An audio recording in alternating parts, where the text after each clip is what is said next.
Hi! Hello! Welcome to daily drive vlogs.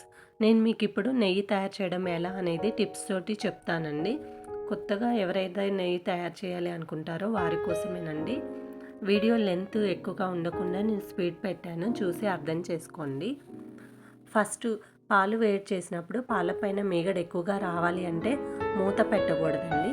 మూత పెట్టకుండా ఒక 10 మినిట్స్ అలా వదిలేస్తే మీగడ బాగా కడుతుంది.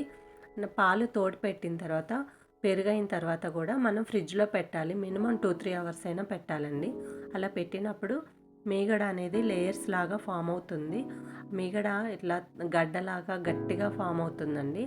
దాన్ని తీసుకొని మనం ఫ్రిడ్జ్లో పెట్టుకోవచ్చు. కొంచెమే ఉంటే ఒక వారానికి ఒకసారి లేదా 3-4 రోజులకు ఒకసారి అయినా చేసుకోవచ్చండి. ఎక్కువ ఉంటే డైలీ కూడా చేసుకోవచ్చు. అది మీ ఇష్టము. అయితే మనం తీసుకున్న ఆ మీగడని మనం మిక్సీలో వేసేటప్పుడు ఇంకొక టిప్, మిక్సీలో వేసినప్పుడు కూల్ వాటర్ మాత్రమే పోయాలండి. నార్మల్ వాటర్ పోస్తే మనకు అస్సలు రాదు. మిక్సీ వేడికి మొత్తం కరిగిపోతుంది. కూల్ వాటర్ పోసినప్పుడు వెన్నపూస గడ్డలాగా కడుతుందండి. ఆ వెన్నని మనం ఒక గిన్నెలోకి తీసుకోవాలండి. అండ్ మజ్జిగతో సహా అలా గిన్నెలోకి తీసుకున్న తర్వాత మనం వేరు చేసుకొని ఒక గిన్నెలో వేసి వేడి చేసుకోవాలండి. ఆ వేడి చేసినప్పుడు కొంచెం మెరూన్ కలర్ వచ్చేలాగా వేడి చేసుకోవాలండి.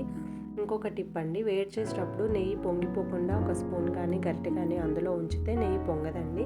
మెరూన్ కలర్ వచ్చే వరకు వేడి చేసుకొని చల్లారాక డబ్బాలో పోసుకోవాలండి. వీడియో నచ్చితే లైక్ చేయండి, కామెంట్ చేయండి, షేర్ చేయండి.